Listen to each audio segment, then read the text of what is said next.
Good evening, Internet. Welcome to the Sandvich Club's Halloween special. Is there really anything we're actually doing for Halloween other than that? Supernatural beings. So, vampires. What sort of vampires do you like? Ones that don't sparkle. God damn it. Yeah, nobody likes the sparkling ones. I guess that kind of works. But my favourite vampire. To be honest, I haven't actually watched a huge like people say, oh yeah, Blade, it's great, yeah. We should got Blade to kill the Twilight cast. I've never actually seen Blade.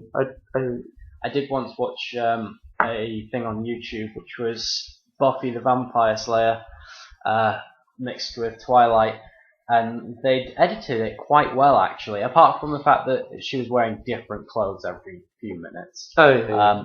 They managed to edit it quite well to make it look like Edward was stalking Buffy, and then at one point he does that thing where he goes, I like watching you sleep, it's peaceful, and then she just turns around like, fuck, and then throws him out of a window and stakes him. It's pretty good. They used the scene from Harry Potter where Robert Pattinson dies. Oh dear. Mistaken, but That's quite... have you seen the bad lip reading of Twilight? Oh no. It's so fucking funny. It's just the voice is perfect because you've got, I can't even remember the actress's name. No, that's no. No, I know, but still. That's The Walking Dead. We'll get onto that later.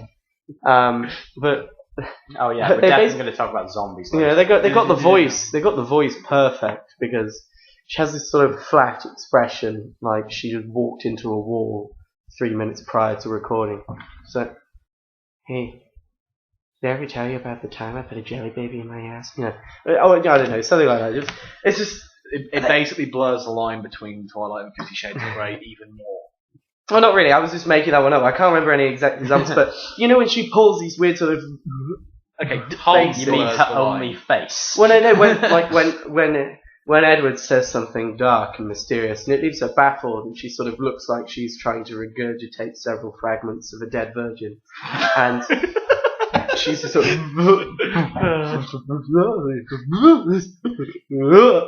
and her face sort of contorts. It's just fucking perfect. You should watch it. You should watch it. Yes, I'm pointing to the microphone. I actually have a bit of a theory about her because we've seen I all thought these you were about pictures. to say I actually have a bit of a thing for her, or a thing for dead virgins in my gut. I have a bit of a theory about it because it's already been well established that Pattinson couldn't stand the job, didn't want to do it. And Oh acted yeah, really badly. he hated it. I he acted badly on reckon- purpose and was surprised he didn't get fired. I reckon that's more or less the same thing. Yeah, it turned out she actually hates it too. Both the star actors of Twilight hate Twilight. Well, it's because I of imagine- the first movie, how terrible they sort of... Can you... It's like... I can imagine it was like this. Let's imagine you've been invited to someone's birthday party and said, yo, and someone said, yo, you should bake the cake. You've baked pretty good cakes before. In fact, you might, be a person who actually could bake cakes for a living.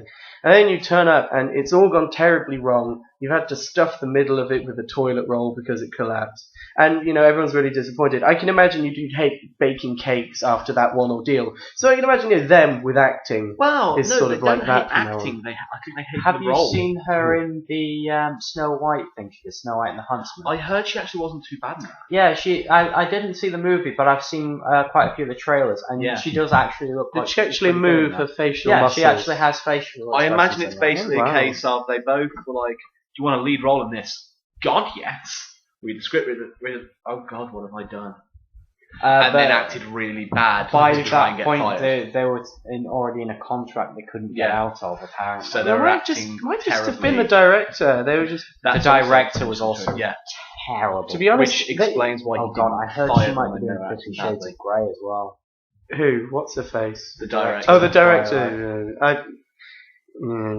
Yeah. You say it like there's hope for it to be a good movie. They could make good fat material. What? We're both head desk, don't we? I saw when I was Be glad I didn't head nod. coming home for my first time at summer camp. I was sat in JFK Airport waiting to board the plane, and to my left there was a rather large woman who didn't have much of a fashion sense. You know, those velvety, kind of tight trousers. She was rather large, and I reckon she was in excess of 50. And she was sat with her legs sort of wide open, elbow on one knee, clutching the third book of the series, just almost reading it without blinking. And it's for that reason I actually read the first one. I couldn't bring myself to read the others because of that image. I could just imagine what was sort of going through her head. Oh, it's pretty good. And if terrible. If it wasn't for the fact that he was so disgusted by this, he probably should have worn a sense stuff. You've probably got the subtle but very strong scent of fish. To be honest, it would have made me gag, but I could only afford a bottle of Coca-Cola for my dinner that night.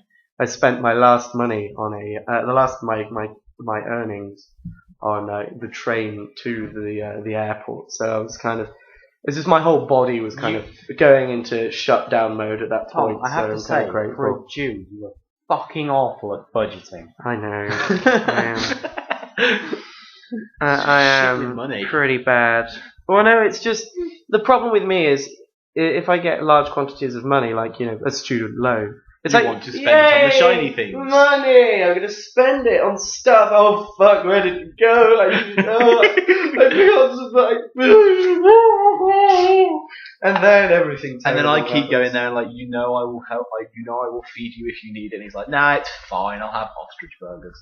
I got given ostrich burgers by my parents. They're in the freezer, and like, we kind of bought them, but sort of, we're not going to have them for a while. Have them! That's what my parents do. They're like, we bought this. No one's going to eat it. You're our human trash disposal. Take it to uni with you. My parents know that I'm terrible with money, so what they did was they got that Sainsbury's card thing where they put money on it every month, and I can only spend that at Sainsbury's. So it means that every month I have money for food. That's very good. Or alcohol. I do spend too much of that on alcohol. Yeah. And now your parents. My parents are not going to watch this ever. Not link in their humour. Link it to them. No. When I'm no longer in the crap committee, there's a society for rock and metal appreciation. That's basically that. For viewers who are unaware of that situation, I'm in the committee for it, so I have to be there every night.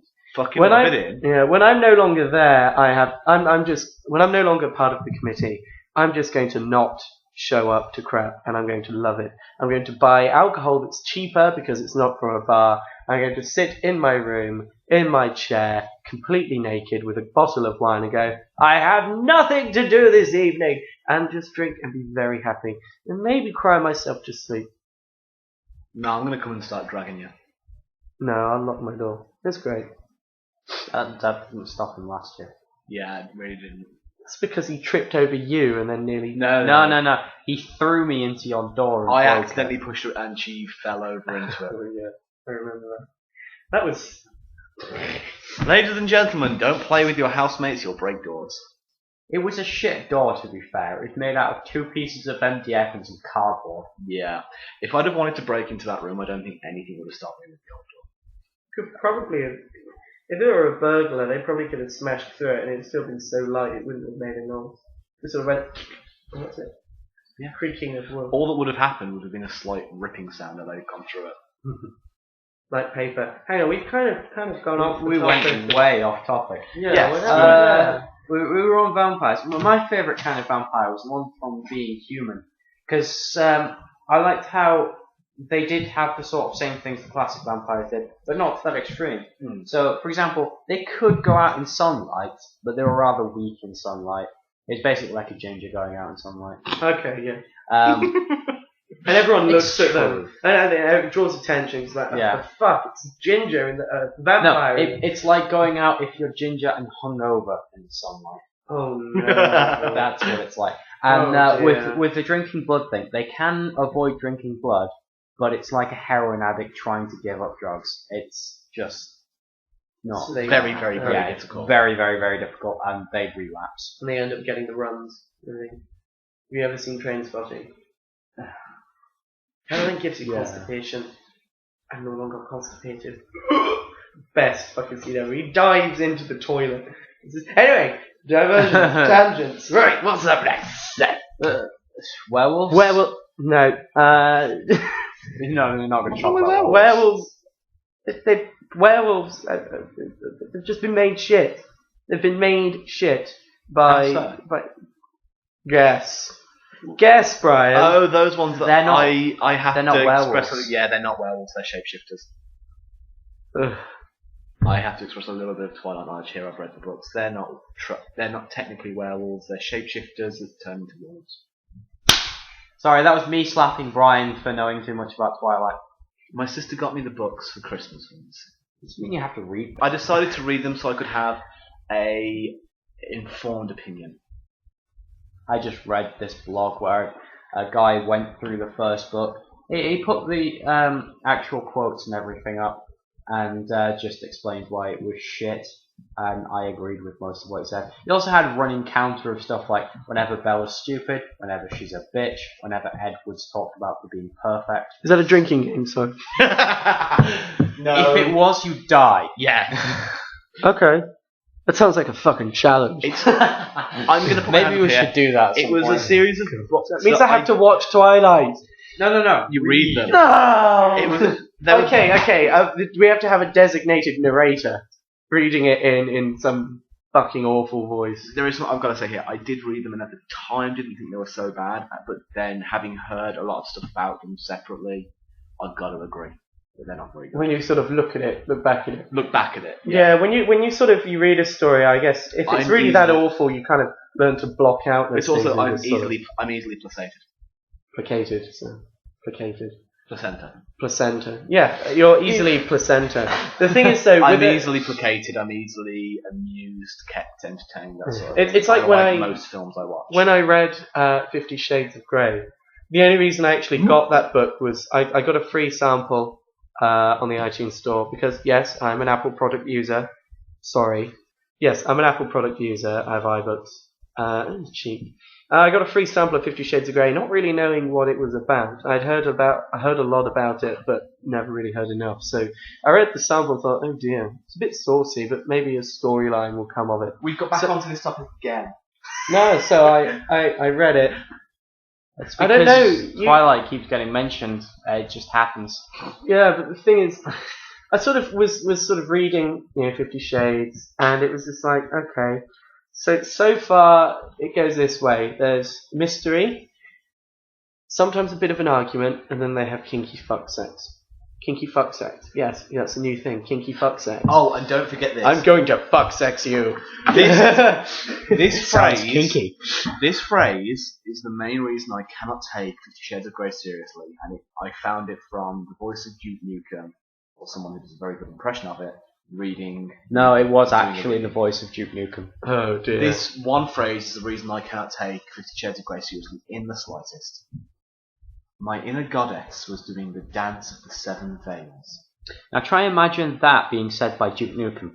I'm not even going to try. I can't do a Duke Nukem voice. But yeah, I just sort You of. could always link it. I was reading 50 Shades and thinking, oh dear, okay, it's a bit of a regular pattern to this, with the fuck sex. It's a new word now. And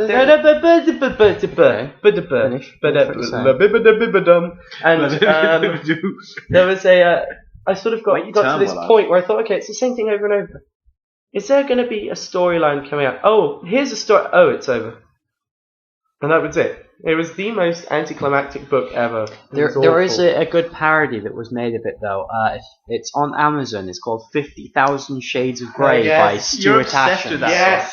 It's a great book. I know someone who Ashen's wrote it. Didn't know Ashen's wrote it. I know someone who has it. He was reading it on the bus one day, hoping that someone would look over his shoulder, as people do, only to find out it is literally the word Shades of Grey written 50,000 times. Just one after the other in columns.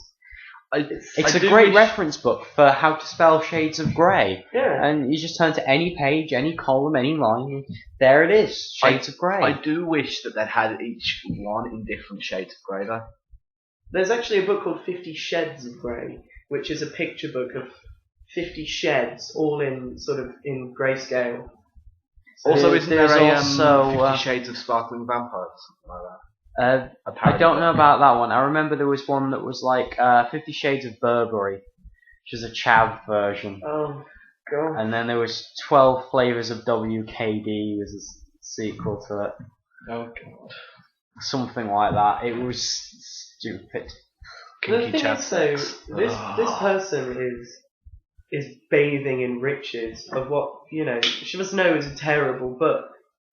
It was a fanfic. Basically, Yeah, well, the thing she is was that- horny, she wrote sex times, she had to change the names and it became incredibly popular. That's the thing, though. Maybe I should, People, because I'm Jewish and I just want to be rich, no matter what. The Maybe I writer- should just make a fan fiction The writer is or sat, something. the writer is probably sat there, stemming themselves in halls of cash. the thing is, though, when you're writing a shitty book, you have to write it in a certain way to get it published. It has to be something that's going to be very popular with a certain demographic, for whatever reason. 50 Shades of Grey was really popular with the sex-starved, middle-aged, singletons. And this is for one Middle-aged women. singletons, or and this is for one main middle-aged reason. middle-aged women wanting an affair, that kind of thing. This is Yeah. one main reason. Because women are far too classy to watch porn. But they will read the shit out of it. Yes. Well, I'm not too classy to watch porn. thank you, Elaine. Thank you. There's nothing wrong with watching porn. It's wonderful. Thank you for. Brian's slapping his knee. Let's stop that. Let's stop that. Stop it now, please. Let's try to get back on topic. It's getting damn silly. What are the supernatural beings? Ghosts. Let's talk about ghosts. I've got a shit ton of stories. Are there friendly ghosts? I lived in a. Whether or not you believe in it is something I don't care, but I lived in a haunted house for 6 years, and that shit was terrifying. It was fucking horrible. Really? Go on, tell us about the stuff that happened in this haunted house. Nothing particular.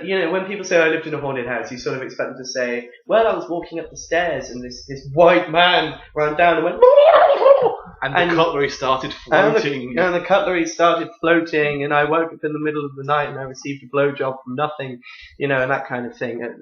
Sort of. And it swallowed. That would be so freaky. You just wake up and you feel like someone's sucking your dick, but you can't see them, and then you come, but then it just disappears into nowhere. It's just, No, you see it being swallowed. Oh, what? so there are two sperms in a body, and they're talking to each other. One of them says, "So, do you think we've reached the egg yet?" And the other says, "No, it's going to take a while. We've only just gone past the tonsils." Anyway, Yeah. what sort of zombies do you like? The ones that don't bite my face off. No, I mean, what do you like watching and stuff? If I'm watching a TV show with zombies, I like the slower ones more. If it's a game or something, I like either the fast ones that just come in hordes or the slow ones that just don't die. I think I have to agree with you there. I think that the zombies always have to either be if they're the slow ones, they have to be the ones that are really difficult to put down. Yeah. Because it's not really that frightening if you have a slow, weak thing chasing after you. But if it's a slow thing that won't die, or a fast thing that will die easily, that's usually in The hordes. World War That's quite Z scary. zombie idea was actually quite good. I haven't seen World War Z. It's very good. It's I think quite a few people were disappointed by it because I don't know, it Because just it has didn't virtually seem. apparently nothing to do with the book. I'm not sure. That's I haven't read the probably book, it. but that could be it.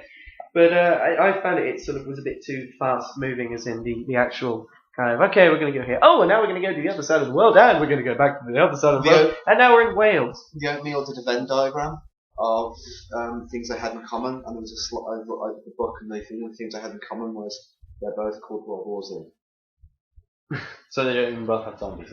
Yeah, it's basically But the point it was trying to make it. The idea is they had zombies- the bare minimum Yeah. in common. the idea is it was the zombies they had like a very. They thought it was like a very rare form of rabies at first. But it's like the disease infects the whole body, and even when they're completely dead, as long as they've got muscles, even though they're slightly rotten and or everything's been cut off, they're still moving. After they've been incinerated, or burnt badly in some degree, they're still alive. So it's very, very peculiar. But World War Z was pretty good. I think I actually my favourite type of zombies were in 28 Days Later. 28 Days Later is the only zombie film I've watched that's actually given me a real element of terror. Well, the first I have never felt scared from watching any zombie movies. It wasn't like a genuine fear, it was just like, holy shit, I what love- if that happened? I love It's- watching them in a sense of action thriller sort of thing, but I've never really had been scared by many horror movies. I agree with what you said on this. I think I prefer the slow zombies in the movies, whereas the fast zombies in the games. For example, George Romero's zombie movie. It's one of the best ones. It's like I nearly said regarding games that I preferred the fast ones, but then The Walking Dead. The Walking Dead was a brilliant game. That was the only game I've ever played. No, one of the only games I've ever played where I was like, "This is quick time events done right." I think the game was very good. The series is very good. I've heard that it's kind of getting a bit boring. It's just dragging along the same stuff over and over. But I can imagine there's going to be quite a finale to it. I imagine that's probably because it's a TV show, and often Also, TV shows don't change much. The Walking Dead game, I think, is a good example of how to do a sort of choose your own story based game where it's more about the story and the choices you make than it is about the gameplay or anything. More like an interactive movie sort of thing than it is a game. One of the things I really liked, but at the same time I didn't like it, but that's part of the reason I liked it, with The Walking Dead, and I can say this safely without really spoiling anything, is at the end you are made to feel bad about virtually every choice you made, no matter how you make it. I like how they deal with the choice thing in The Walking Dead, because there was like one point where Lee ends up telling you about one of the previous choices you make. He said, sometimes it feels like you've got a choice, but when you really think about it, you had no choice in that situation. Whatever was going to happen, happened. And I thought that was quite clever, because the choice he was referring to, if you play it on a second playthrough, you realise, no, you actually didn't have a choice. Whatever you do, the outcome is the same in that. But it makes you feel like you did have a choice. At the end, you sort of get that come up again. Yeah. There's quite a few choices in there that they don't make actually that much difference to the story. But especially they do some it of the later ones. They do it in such a way, they don't take the agency from you. You still feel like you've made an important choice, and it feels significant, even if it isn't. Even if it makes very little difference, apart from maybe buying someone a few more hours, it still feels like a significant choice. There was one point in the game, I won't say why, because it was in the last episode, where you get a choice to make, and I decided to save it at that point, because I knew what choice I wanted to make, but I wanted to see what the other choice, how it happened with the other choice, because it sounded so interesting. And I did that one, and it was really emotional and brutal, and I was just like, wow. But I went back and did the other choice, and it turned out that the choice itself over the rest of the game didn't make that much difference. But that one scene, it made a lot of difference in that one scene. Yeah. You get that with a few of them. It's also interesting when you know what some of the alternate choices can be. When you again have that, sometimes you think you have a choice thing, and it means, and you look back at it, and I think that one line was them being, like you say, very clever. But I think on a larger scale, I think they were basically taking that idea of you think you have these choices, but you don't. Yeah. And throughout a lot of the game, running with it. Oh, and there was one bit that you saw me doing this when a particular character died that I really liked, and I kept resetting it, trying to find some way to keep them alive. Yes. And then finding out I just couldn't. I was like, you bastards! I was the only character I liked in the whole thing apart from Clementine. Clementine! And he's like, Clementine, God damn, you're gonna stay with me, Clementine. Clementine, I'm coming. Oh, sorry. Oh, and then there was that. There was that thing that you guys kept saying every time it was Spoilers! Spoilers might come up in this, and then every time someone nearly said a spoiler, they said, "Yeah, I know what you mean. I mean, I can't believe that Lee raped Clementine at the end." We did that to just try and screw with you guys to see how you'd respond. Well, folks, that's about all we've got time for this evening. Thank you all for tuning in to the Sandvich Club. As usual, I have been Thomas Mitchell. I have been Willa. And I have been that brummy guy, Brian. Like he he's that said. brummy. Anyway, tune in next time where we have more Random shit. random shit. Good night, folks. Sleep tight.